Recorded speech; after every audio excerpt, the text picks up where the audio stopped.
Hello friends, आज हम सबक नंबर 2 हज़रत उस्मान गनी रज़ी अल्लाह अन्हा ये सबक के बारे में मालूमात हासिल करने वाले हैं। तो शुरू करते हैं, जिसमें पहली बात बताई गई है कि हज़रत मोहम्मद सल्लल्लाहु अलैहि वसल्लम के बाद अरब और इसके अतराफ़ मुसलमानों की जो हुकूमत कायम हुई थी, इसकी निगरानी और वहाँ इस्लामी क़वानीन को आम करने के लिए जो निज़ाम बना, इसे खिलाफत कहते हैं। आप 5वीं और 6ठी जमात में हज़रत अबू बकर सिद्दीक़ रज़ी अल्लाह अन्हु और हज़रत उमर रज़ी अल्लाह अन्हु की खिलाफत के बारे में मालूमात हासिल कर चुके हैं। इन दो असहाबा रज़ी अल्लाह अन्हु के बाद हज़रत उस्मान रज़ी अल्लाह अन्हु और हज़रत अली रज़ी अल्लाह अन्हु खलीफा बनाए गए। इन तारीख़ में इन 4 असहाब रज़ी अल्लाह अन्हु की खिलाफत को खिलाफत राशिदा कहा जाता है। हज़रत उस्मान रज़ी अल्लाह अन्हु की खिलाफत का ज़माना दुनिया के मुख्तलिफ़ ममालिक में इस्लाम की इशाअत का ज़माना था। इस्लामी तालीम और इस्लामी माशरे पर इन मुल्कों के असरात भी पड़ने लगे थे। ख़ास तौर पर ईरानी तसव्वुरात ने अहमियत हासिल कर ली थी। इसका असर हज़रत उस्मान रज़ी अल्लाह अन्हु की खिलाफत पर भी पड़ा। ज़ैल के सबक में हम आप रज़ी अल्लाह अन्हु की अजीम शख्सियत और खिलाफत के चंद वाक़यात पेश किए जा रहे हैं। नीचे मुसन्निफ़ का तारुफ दिया गया है। सलीम शहज़ाद 1 जून सन 1949 को धुलिया, महाराष्ट्र में पैदा हुए। मालेगांव में तालीम हासिल की और दर्स व तदरीस का पेशा इख्तियार किया। उर्दू और अंग्रेज़ी अदब की तमाम असनाफ़ पर इनकी गहरी नज़र है। तनक़ीदी किताबों के अलावा इन्होंने लुग़ात और उर्दू क़वायद पर भी किताबें लिखीं। फ़रहंग अदबियात, दुआ पर मुंतशिर, जीम से जुमले तक और वीर गाथा इनकी मशहूर किताबें हैं। आइए देखते हैं इस सबक के ताल्लुक़ से। मदीने में सख्त क़हत पड़ा हुआ था। अनाज और पानी न मिलने की वजह से लोग बहुत परेशान थे। इन चीज़ों के लिए लोगों को दूर दूर जाना पड़ता था। मदीने के एक हिस्से में यहूदी आबाद थे, जिनके मोहल्ले के पास कुआं था। कुएं का यहूदी मालिक इसका पानी बहुत ज़्यादा कीमत में फ़रोख्त करता था। गरीब मुसलमानों ने यह बात रसूल अकरम सल्लल्लाहु अलैहि वसल्लम को बताई। आप सल्लम ने ऐलान फरमाया कि लोगों को पानी की तकलीफ़ से बचाकर अल्लाह की खुशनुदी कौन हासिल करेगा। ये ऐलान सुनकर आप सल्लम एक सहाबी कुएं के मालिक से मिले। इन्होंने इससे कुएं ख़रीदने की बात की। बड़े सौदेबाजी के बाद यहूदी सिर्फ आधा कुआं फ़रोख्त करने पर राज़ी हुआ। आधा कुआं इस शर्त पर फ़रोख्त किया गया कि एक दिन तो कुआं ख़रीदने वाला इसका पानी इस्तेमाल करेगा और दूसरे दिन यहूदी इस कुएं के पानी का मालिक होगा। कुआं ख़रीदने वाले सहाबी ने सौदा मंजूर कर लिया। जिस दिन कुआं इनका होता, मदीने के तमाम बाशिंदे इससे मुफ्त पानी हासिल कर लेते, लेकिन दूसरे दिन यहूदी अपना पानी मुसलमानों को बहुत महंगे दामों में फ़रोख्त करता। तब मुसलमानों ने ये किया कि जिस दिन कुआं यहूदी का न होता, वो 2 दिनों का पानी जमा कर लेते। इस तरह दूसरे दिन यहूदी से पानी ख़रीदने कोई न जाता। परेशान होकर यहूदी ने कुआं ख़रीदने वाले सहाबी से कहा, मैं पूरा कुआं बेचने के लिए तैयार हूँ।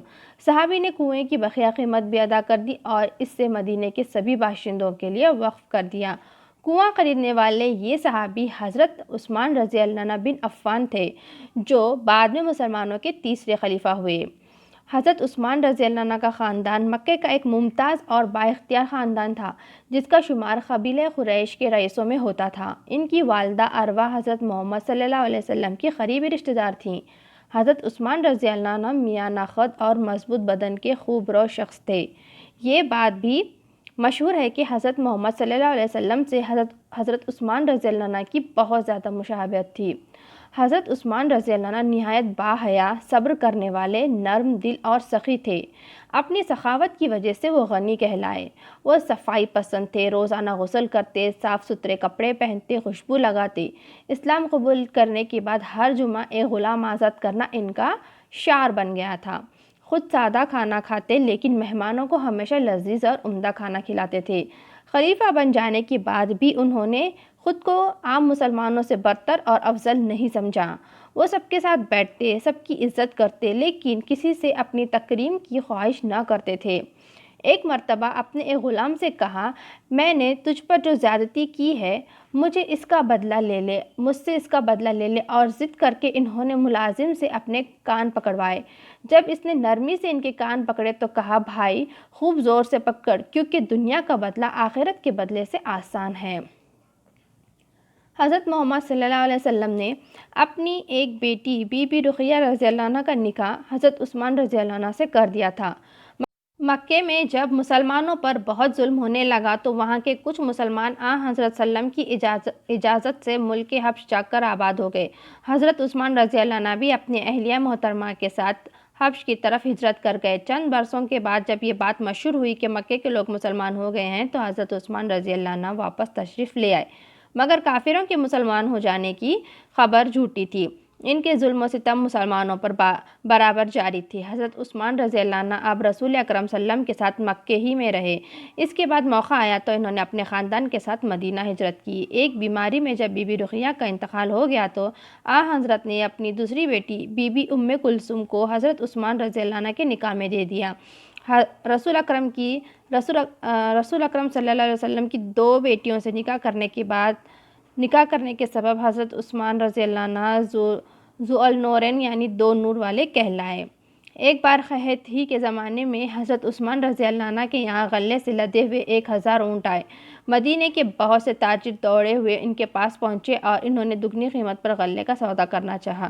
حضرت عثمان رضی اللہ عنہ نے انہیں جواب دیا کہ مجھے تو اس مال کے بدلے 10 گنا زیادہ قیمت ملنے والی ہے۔ تاجروں کو حیرت ہوئی کہ 10 گنا نفع پر ان کا مال کون خریدے گا؟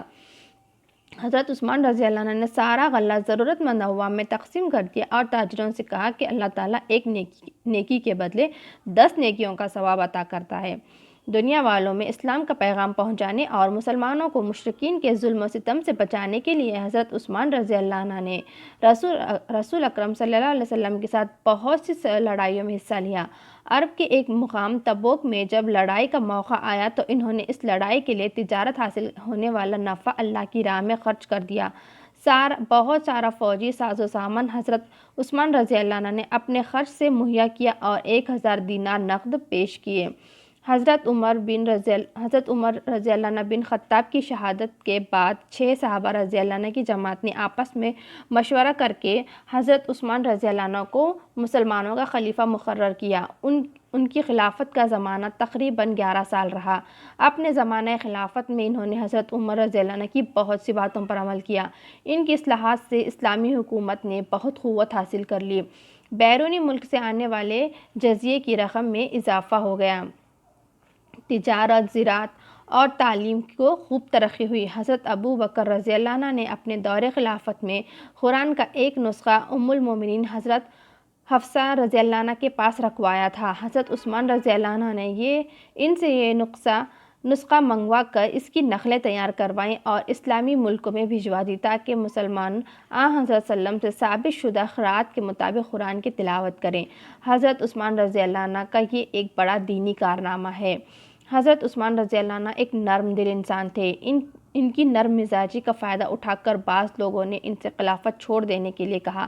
انہوں نے جواب دیا، اللہ نے مجھے خلعت مجھے پہنائی ہے، اس کو میں اپنے ہاتھ سے نہ اتاروں گا۔ تب یہ لوگ بغاوت پر آمادہ ہو گئے اور انہوں نے حضرت عثمان رضی اللہ عنہ کے مکان کو گھیر لیا۔ ایک دن محاصرہ کرنے والوں میں سے کچھ لوگ وہاں آئے۔ حضرت علی رضی اللہ عنہ کے بڑے بیٹے حضرت حسن رضی اللہ عنہ نے انہیں روکا، مگر باغی انہیں زخمی کر کے مکان میں گھس گئے۔ اس وقت حضرت عثمان رضی اللہ عنہ قرآن کی تلاوت کر رہے تھے۔ اسی حالت میں باغیوں نے انہیں شہید کر دیا۔ اس وقت ان کی عمر 80 سال سے زیادہ تھی۔ تو ہم نے حضرت عثمان رضی اللہ عنہ کے بارے میں، ان کی خلافت کے بارے میں اور ان کی زندگی سے جڑے تمام واقعات کا یہاں ذکر کیا ہے۔ ان کا کردار کیسا تھا، وہ کس طرح کی مزاج کے تھے، باقی سب چیزوں کا یہاں پر دکھایا گیا۔ اور حضرت صلی اللہ علیہ وسلم کے زمانے میں انہوں نے بہت ہی بڑی اور بہت بڑے بڑے کارنامے انجام دیے۔ یہاں پر یہ ہمارے خلیفہ اور ان کے دور کو دور خلافت کہا جاتا ہے، اور ان کی جو شہادت ہوئی وہ اس حالت میں ہوئی کہ وہ قرآن کی تلاوت کر رہے تھے۔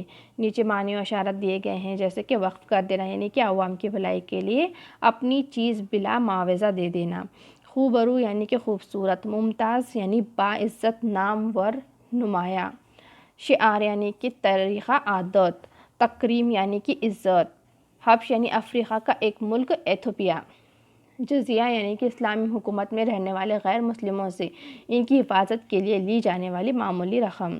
سر اٹھانا، بغاوت کرنا۔ خلعت یعنی کہ وہ پوشاک جو بادشاہ یا بزرگوں کی طرف سے دی جائے، مراد مرتبہ ہے۔ قرأت یعنی مراد قرآن پڑھنے کا طریقہ۔ ہم نیا سبق نئے ویڈیو میں دیکھیں گے۔ ویڈیو دیکھنے کے لیے آپ کا بہت بہت شکریہ۔